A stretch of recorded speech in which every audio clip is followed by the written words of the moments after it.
I'm with Aislinn Clarke with Fréwaka. How badly did I pronounce both terms? No, actually, you did fine. I've definitely got a lot worse. Yeah. Okay, so I really love this movie. Pleasure to meet you. And I was wondering first your writing process behind the script. Was it like your previous movie, or what was your overall workflow in crafting the script? Do you have a focused way of going about things? Well, I sort of do and I don't, I like to outline and have a very full sense of all of the beats before I go near the actual script because I've learned the hard way that if you don't do that, you can just write yourself into a corner and be like, oh damn, I'm 30 pages deep, but now I don't know how to fix this. So generally I do a very detailed outline, and then in terms of attacking the actual script, which is the fun part a lot of the time, it's just a kind of a hectic kind of, because you never know when you're going to have focus. So it's just like, I'm going to sit down and write now, and then I might sit there for 6 hours and not get anything done really. And another day, you're just like, bam, it's all coming out. So you're just panicking and trying, and eventually you get there. Is the short version. Maybe being too philosophical, but the 6 hours of doing nothing or not getting there, is that maybe does that help actually? Is that time so well spent for the next day, which is productive in that sense? I think procrastination is actually a big part of writing. And if I'm sitting there and I just can't, it's not working. I've tried a scene a few times, it's just not working. What I'll do is rather than just sit there, is I'll take the dog on a walk or something like that. And I find that there's something magical about the mechanical action of walking that just goes, aha, I've got the idea now. And sometimes that just works out. But I think procrastinating, the pottering around, oh, I'll make another cup of tea, I'll have another coffee. Oh, I should go to the shop and get whatever, is actually all somehow crucial. You can't cut that out and just go straight to the chase. It doesn't work like that. It's like you have to pay a tax of procrastination in order to get the job done.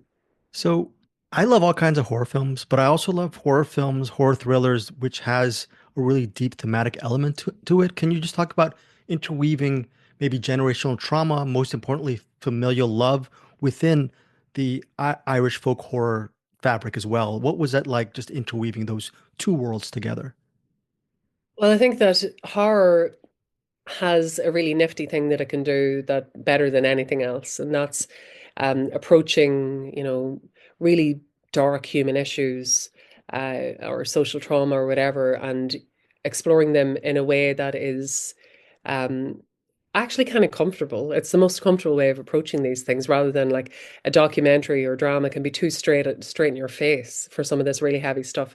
But horror, using metaphor and like the dream space and stuff like that, can handle these really difficult issues in a way that's more palatable to an audience, that's easier for them to actually start to grasp with these things.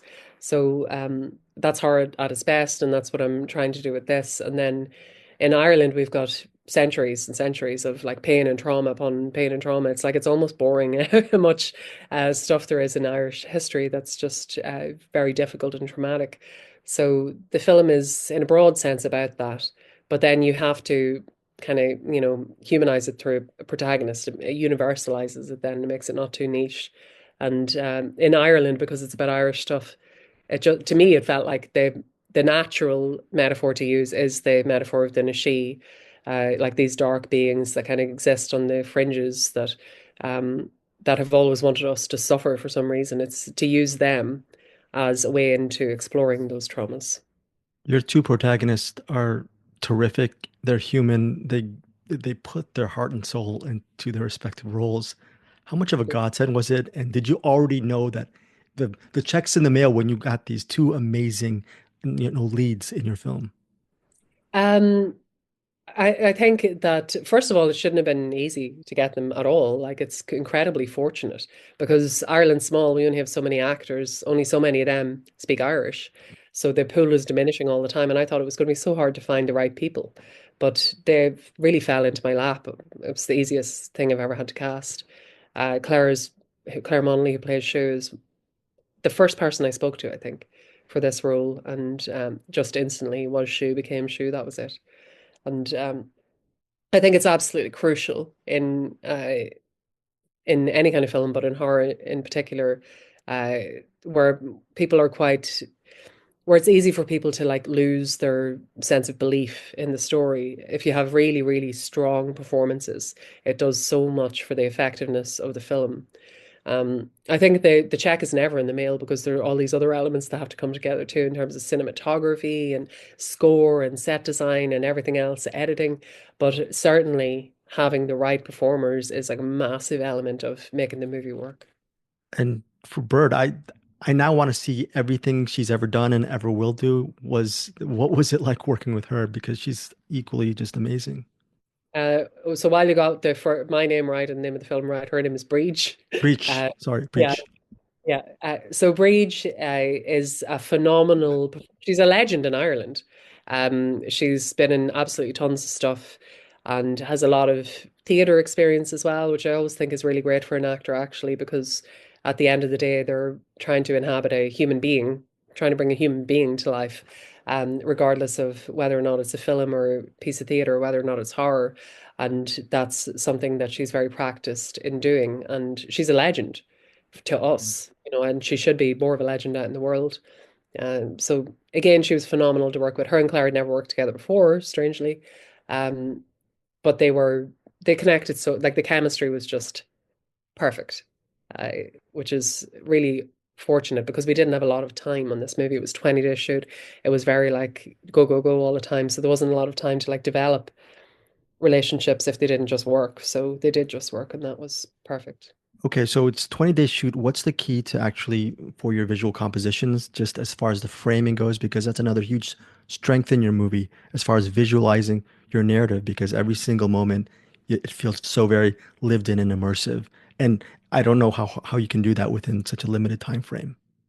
I think it's just planning as best you can. So myself and Narian Van Meel is the DP, and we would have, conversations. So I have a shot list, but it's also just a wish list shot list, and then we have a conversation on how we can achieve certain things, and some things became conflated into one, or I might do a bit of rewriting to incorporate something. But it's basically communication and planning, and just knowing what you're going to shoot every day in a very detailed sense. And also, I have to say, having a phenomenal grip team helps a lot. We've no time in this movie, but we have a lot of like long tracking shots and stuff. They take ages to set up, the tracks and all for that kind of thing. But because they were so good at what they did, it could be limber. Where was the location for the house? Because it and that whole town, barring the outsiders or the house under the house element to it, it just seems like a really wonderful place to visit or just stay in or live. So. So this is another weird thing. So originally we'd been looking at the other side of the country to shoot in. We didn't actually visit any locations yet, but that's in our minds where it was going to be. And then the producer said to me one day, "Hey, Ashley, someone told me about this house. Come and see it." And he drove me down to see it, and I was like, "Wait a minute, I'm from here. This is where I'm from." And but I left, years ago, but my mum still lives there. And when I saw the house and it's in the forest. I was like, I have been in this house before. It's so weird. I've rush of deja vu. It turned out I had been there when I was 19. My brother's in a band and he was hired to be the music for a party in the house. And I had been there. I completely forgotten it existed. It's right on the border. The house is the Irish border, and that's probably the main reason why you've never seen it before. It's never been in any other movies. A lot of stuff gets shot in Ireland, and we only have so many locations. But this house has never been seen before, which was one of my wish list criteria. I didn't want to use a house that had been in a bunch of other films. So that was really fortunate. And then the village that was just down the road from there, and it's actually where my grandmother's from. Again, that's not planned. That's just how it happened. And the scene in the street where Shoo kind of faces off with the boy and the goat, it's right outside my grandmother's childhood home. And again, that isn't planned. That's where the location manager said, "Hey, Ashling, this street." And I'm like, "That's my granny's house." So it was odd. Yeah. It's odd, but does it make it more personal or am I overshooting? Is it just a shoot? Do you know what I'm saying? Because you're a filmmaker, but does it make it more resonant for you or not I really? mean, there might be some people out there who have a heart of stone who wouldn't feel that it was more, but I certainly, yes, I felt very, it felt, it felt like important and like there was a reason, I did feel a kind of, it was like magical in a way, it felt like that can't be a coincidence. It felt like there's somebody looking after you, that a lot of stuff happened like that during the shoot that felt kind of spooky almost, that it's like, things are tying together in a certain way and um, that somebody wants me to do this. Maybe Nishi, who always want us to suffer, actually on my side for once. Maybe that's what was happening. I just wonder, a project's never finished until maybe the reaction comes back from the people who read your book or listen to your music or watch your film. And with a movie like this, story like this, what kind of reaction have you received from cinephiles who've watched and loved or had different reactions to your movie? And how does that feel just to get that kind of diverse reactions back? Yeah, well, I mean, when you make a movie or create anything, I suppose, you never know how people are going to respond to it. And the first screening is legitimately terrifying. A very scary thing to go through because you're thinking, oh my God, people might hate this. They might like walk out or whatever. And it's very it's I don't even know what the word is for it. When people respond to it and they get it, and once you have a few screenings under your belt, you kind of go, okay, it's connecting with some people at least. There are people who really like this. Then you feel kind of like you can relax and that it'll be okay. Even if some other people hate it, there are those people that get it. But on the whole, their reception has been really warm and very thoughtful. You know, people are thinking about it and asking intelligent questions.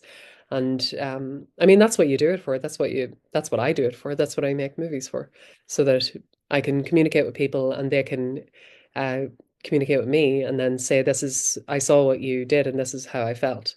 And that's the entire point as far as I'm concerned.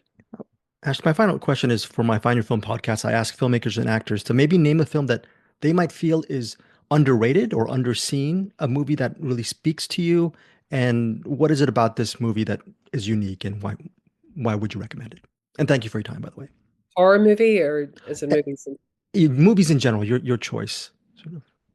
Hmm. I mean, if you asked me this any other day, I'd probably have 50 different answers, you know. But what's coming to my mind right now, and it actually is in a sort of a horror context. Someone asked me recently what was the first horror film I ever saw. And I almost said The Exorcist because I saw that when I was seven.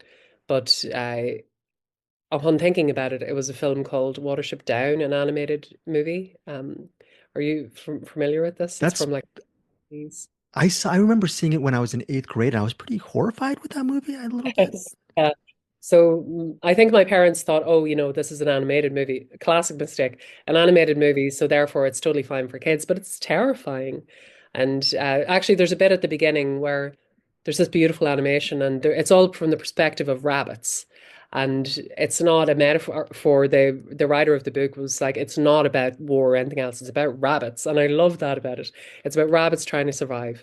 But the rabbits see this blood coming over the hills, and it gave me this such an uncanny, specific horror feeling that I never had again until I saw The Shining. And when those elevator doors open and the blood pours out, it was the exact same feeling. So to me, that's a film that I don't hear talked about in horror contexts, but that I actually think is a horror film. And very quickly, are those projects, those images, when they did they shape you as a child to actually propel you to become a filmmaker, or was it not as easy as that? Were there different elements and roads which led you to where you are today? I think probably everybody's route towards becoming a filmmaker or pretty much anything else is long and twisty and takes all different turns. When I was a kid, I was obsessed with horror movies, as was my dad. And my dad he was, you know, a working class man. I didn't know anyone who worked in the film industry. Film industry didn't even exist in Ireland at that time, actually, in the 80s. So it didn't cross my mind that I could make horror films. My dad had a 16 millimeter camera and we would make little skits together that were like little horror skits, actually. But didn't occur to me until I was at university and I was studying film that I was like, I could I could be a horror filmmaker. It didn't really occur to me until then, and I only fell into that by accident. I was studying something else, and I took an elective module, and then thought, I love this. I'm going to do this, like you know, single honors, and that's kind of how it happened. So I always wanted to do it, but I just didn't know I could until it turned out I could. Thank you so much for your time. Really love your film, and apologies for that acting mistake. No problem at all. Lovely to meet you. Hey guys, thanks so much for watching this video. For more movie and television reviews and interviews, please subscribe to my Deepest Dream channel. Like, comment, share, subscribe. And as always, thanks so much for your support. Take care.